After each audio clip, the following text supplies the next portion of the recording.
What's the most important thing for your cardio, for your high impact cardio? Not your shoes, not your electrolytes, not your fancy clothes, not even your watch. Most important thing is your warm up. Join me for one. So the goal of my warm up is to be ready. Ready for the workout, ready for the sport, for whatever physical venture I'm going to take on. So I want to start with the basics, with something that gives me the most preparation for every level that I'm going to go up next. Starting with something that is isometric, something that has no movement, just to find a bit of burn, to recruit muscle fibers, wake them up from their dormancy, get some blood flowing into them, into the main ones, because I'm going to need them very soon. Started with a 45-degree angle in the knee, went down to just about 90.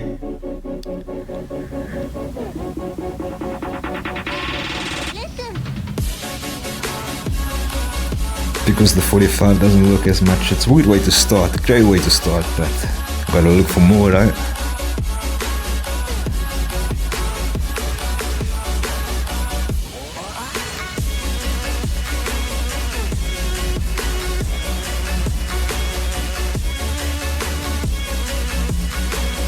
Get me out of there.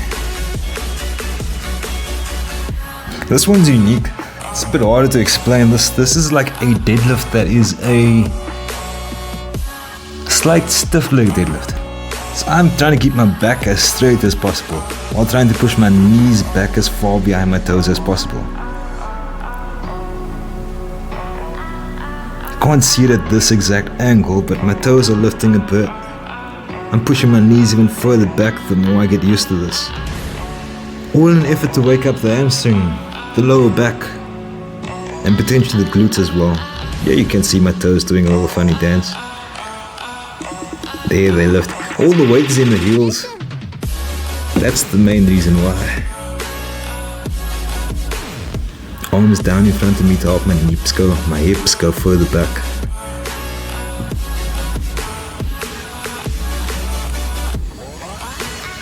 I started these calf raises with my shoes on, but it's a bit hard when you're doing that on the floor. The kind of thing you need a bit of a ledge to do. I've also switched to doing single foot because, well, this way I get to focus more on the angle I'm using. Once up on the toes, people tend to rest on that little ball of the foot, just on the front edge of the ball of the foot, just behind the toes.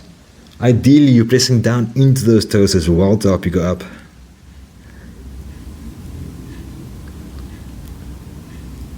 Gets your arch going, your foot woken up, Achilles and your calves.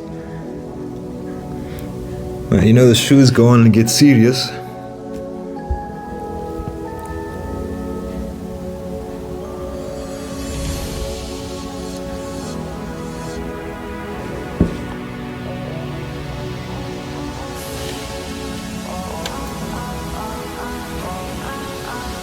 Guess this counts as the next phase. Done with the activation now, moving on to the mobilization. These are front leg swings. Trying to start as lazy as possible for a few reps before I actually get serious with adding to the range of motion.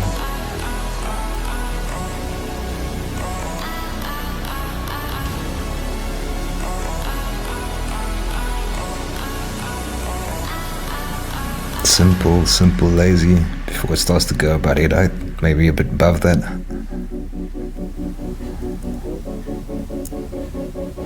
That's good with the switch as well. You can't see it so well, but I am leaning slightly into the wall. My body's not upright as it should be, but this helps me to swing the leg a bit more freely. Let's find an angle for that.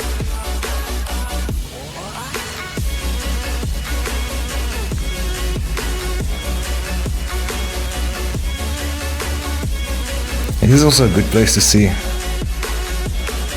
Once those leg swings hit about head height, I'm moving on to my toe to help add extra range of motion.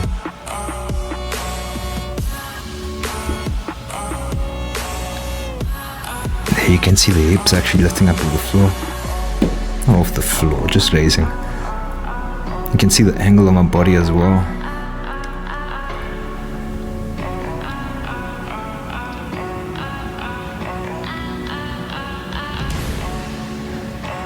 See, in this phase I'm starting to include my fascia a bit more in this warm-up. So, like before, a few lazy ones. This is mainly for the groin, testing the edge of the range of motion of the groin without any assistance, so to speak.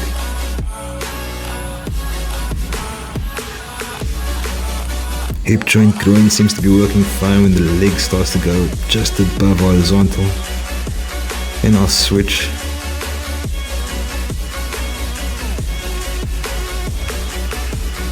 Very functional move for the hips as well. One of my favorites actually. This is one of those things that if you see it in the gym, you know that person's a serious trainer. Well, trainee. Or takes their training seriously.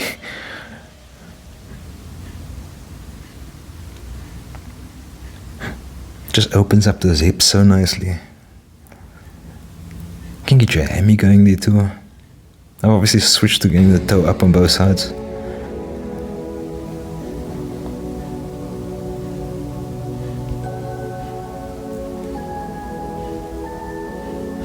Here it's my ankles turn. These are what we call ankle flicks. My toe is not dug into the ground, but it's helping me pivot so I can sort of like kick the ankle out on side to side. Mainly to hit the edge of the range of motion just before it can't handle it.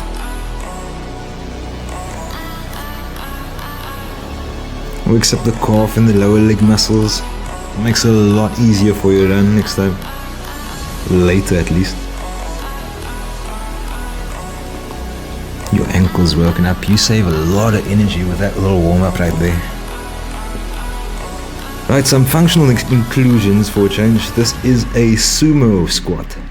My sumo squat is done specifically to push my knees further open and back. Because I want to get my groin woken up here a lot more.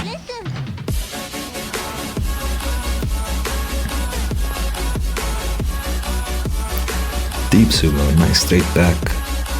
Knees going out as far as possible with each rep. Not trying to do too many. 6 to 10, one set, moving on. Here you can see how horrible my back looks. Again, these arms are just out in front so I can push those hips a bit further back.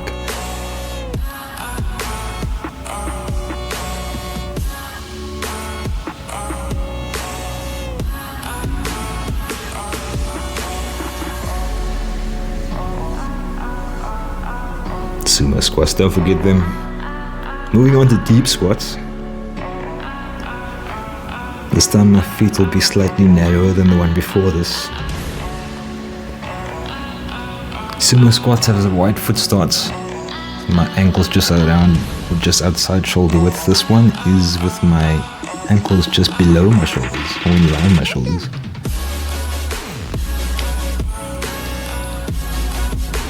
This is more for mobility check, to be honest. If I notice anything lingering downstairs, I'll push a bit further deeper into it. Like there, just spends a moment before coming up. It's one place you want to be sure there's no pain.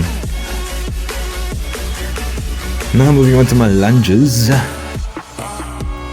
Not normal lunges though, these are backside lunges. Sort of mostly for the back knee, the back quad, the backside quad. I'm sure I made a video on this at one point. Never mind. Let's focus on the foot at the back. Yes, it does come in contact with the wall, but I'm trying my best not to do that. In fact, that activation of that ankle at the back is very important, trying to keep it up instead of letting it collapse and do its own thing.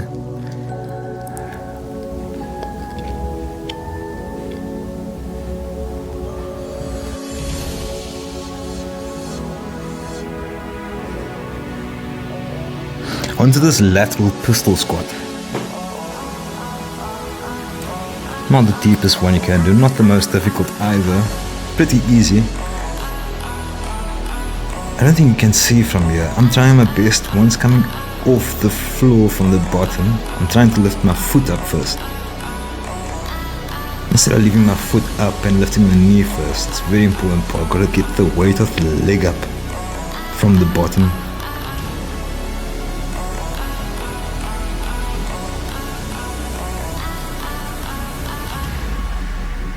Mostly to wake up the front leg, the bending knee, the upper leg, everything around there gets a bit of tension with this. Gets a minor wake up call as well. Done there, now my heart rate gets to slow down a bit. I like to iron out a few things with some static stretches, but not too serious and not too long either.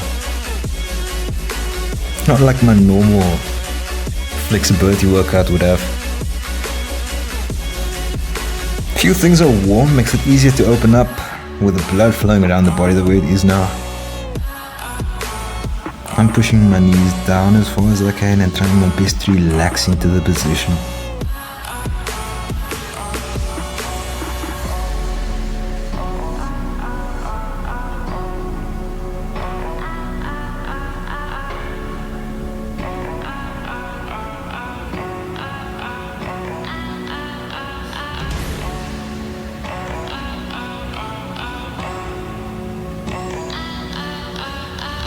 Our favorites. I'm sure I did a video on this stretch as well.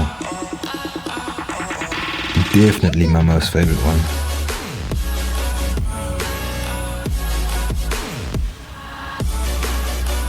Deep breaths in motion. Done with that. My hammies, my ITV would be open. If my glutes are still giving me niggles, I'm gonna move on to this stretch.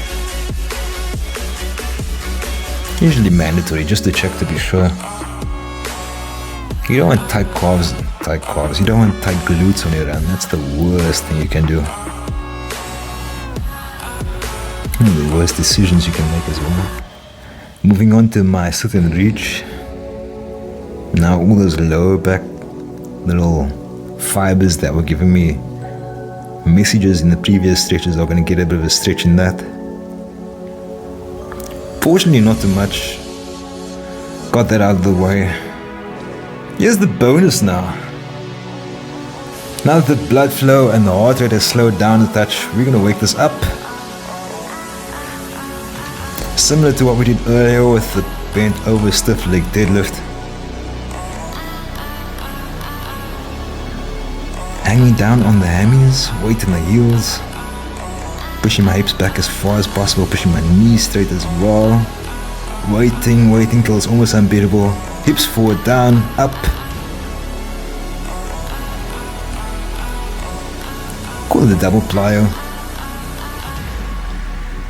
Probably the best view of this one. Nice straight back, legs get a hello. Hip snap, down, up. Obviously not going to be that high if you're waiting that long in that position. Great way to wake up the body, I say.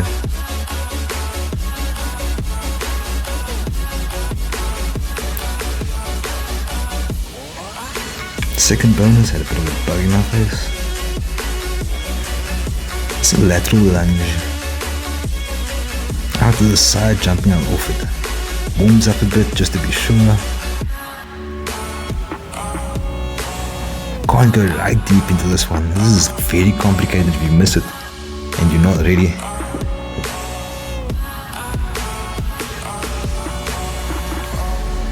Try to pivot on the one foot, dropping with all the weight onto the side, pushing up as high as you can. Been doing this for about a month now. I'm starting to become a big fan of it actually. Don't know why I haven't included it before.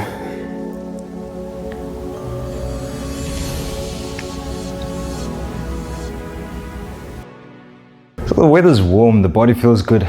It's time to run just as you should, with no wind. and the sun out. I don't think we should be complaining. I think I'm gonna go myself actually. Blessings.